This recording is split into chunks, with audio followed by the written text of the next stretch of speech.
Reverend Mesa, Reverend Rock. I'm grateful for your generous invitation to state my views. While the so-called religious issue is necessarily and properly the chief topic here tonight, I want to emphasize from the outset that I believe that we have far more critical issues in the 1960 campaign.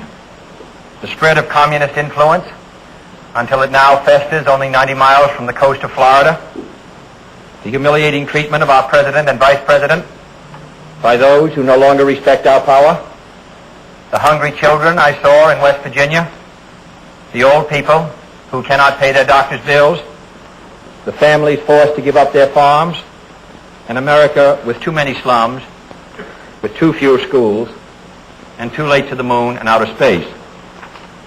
These are the real issues which should decide this campaign. And they are not religious issues. For war and hunger and ignorance and despair, no religious barrier.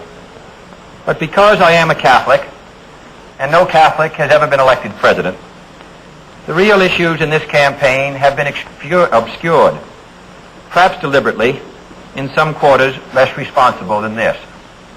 So it is apparently necessary for me to state once again, not what kind of church I believe in, for that should be important only to me, but what kind of America I believe in.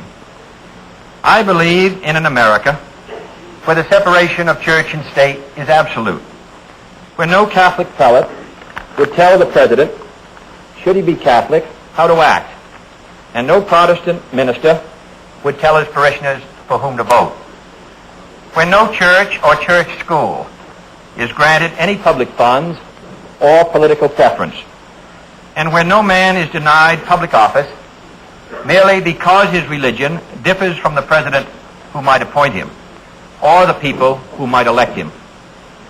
I believe in an America that is officially neither Catholic, Protestant, nor Jewish, where no public official either requests or accepts instructions on public policy from the Pope, the National Council of Churches, or any other ecclesiastical source, where no religious body seeks to impose its will, directly or indirectly, upon the general populace or the public acts of its officials, and where religious liberty is so indivisible that an act against one church is treated as an act against all.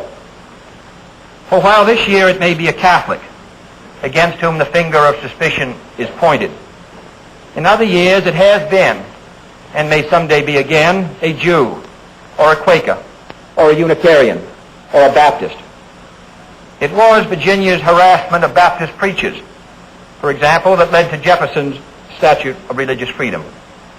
Today I may be the victim, but tomorrow it may be you, until the whole fabric of our harmonious society is ripped apart at a time of great national peril. Finally, I believe in an America where religious intolerance will someday end, where all men and all churches are treated as equals, where every man has the same right to attend or not to attend the church of his choice, where there is no Catholic vote, no anti-Catholic vote, no block voting of any kind, and where Catholics, Protestants, and Jews, at both the lay and the pastoral levels, will refrain from those attitudes of disdain and division which have so often marred their works in the past, and promote instead the American ideal of brotherhood. That is the kind of America in which I believe, and it represents the kind of presidency in which I believe. A great office that must be neither humbled by making it the instrument of any religious group, nor tarnished by arbitrarily withholding its occupancy from the members of any one religious group. I believe in a president whose views on religion are his own private affair, neither imposed upon him by the nation, nor imposed by the nation upon him as a condition to holding that office. I would not look with favor upon a president working to subvert the First Amendment's guarantees of religious liberty, nor would our system of checks and balances permit him to do so. And neither do I look with favor upon those who would work to subvert Article 6 of the Constitution by requiring a religious test, even by indirection. For if they disagree with that safeguard, they should be openly working to repeal it.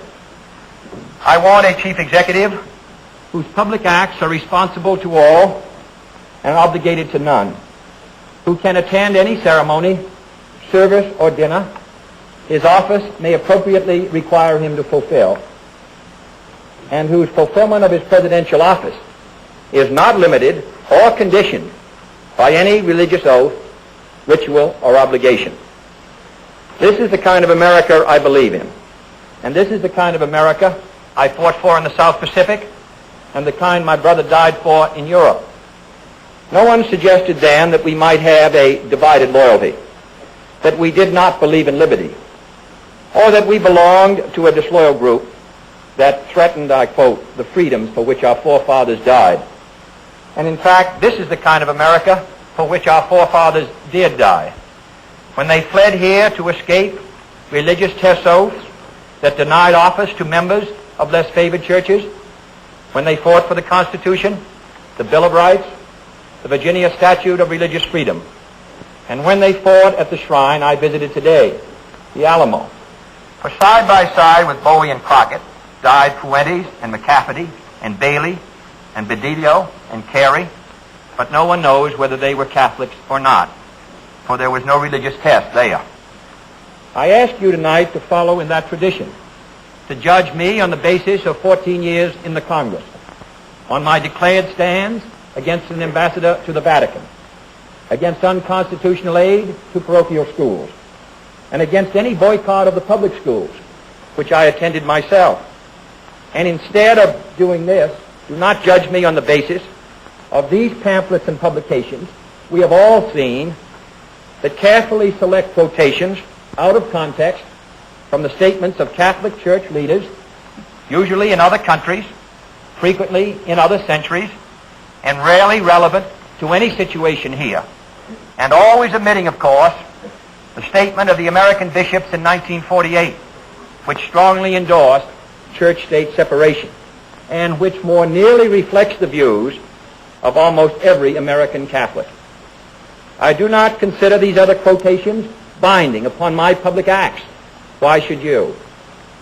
But let me say, with respect to other countries, that I am wholly opposed to the state being used by any religious group, Catholic or Protestant, to compel, prohibit, or prosecute the free exercise of any other religion. And that goes for any persecution at any time by anyone in any country. And I hope that you and I condemn with equal fervor those nations which deny their presidency to Protestants and those which deny it to Catholics. And rather than cite the misdeeds of those who differ, I would also cite the record of the Catholic Church in such nations as France and Ireland, and the independence of such statesmen as de Gaulle and Adenauer. But let me stress again that these are my views. For contrary to common newspaper usage, I am not the Catholic candidate for president. I am the Democratic Party's candidate for president, who happens also to be a Catholic. I do not speak for my church on public matters, and the church does not speak for me. Whatever issue may come before me as president, if I should be elected, on birth control, divorce, censorship, gambling, or any other subject, I will make my decision in accordance with these views, in accordance with what my conscience tells me to be in the national interest, and without regard to outside religious pressure or dictates. And no power or threat of punishment could cause me to decide otherwise. But if the time should ever come, and I do not concede any conflict to be remotely possible, when my office would require me to either violate my conscience or violate the national interest, then I would resign the office, and I hope any other conscientious public servant would do likewise. But I do not intend to apologize for these views to my critics of either Catholic or Protestant faith, nor do I intend to disavow either my views or my church in order to win this election. If I should lose on the real issues, I shall return to my seat in the Senate, satisfied that I tried my best and was fairly judged. But if this election is decided on the basis that 40 million Americans lost their chance of being president on the day they were baptized, then it is the whole nation that will be the loser in the eyes of Catholics and non-Catholics around the world, in the eyes of history, and in the eyes of our own people. But if, on the other hand, I should win this election, then I shall devote every effort of mind and spirit to fulfilling the oath of the presidency, practically identical, I might add, with the oath I have taken for 14 years in the Congress. For without reservation, I can, and I quote, solemnly swear that I will faithfully execute the office of President of the United States and will, to the best of my ability, preserve, protect, and defend the Constitution, so help me God.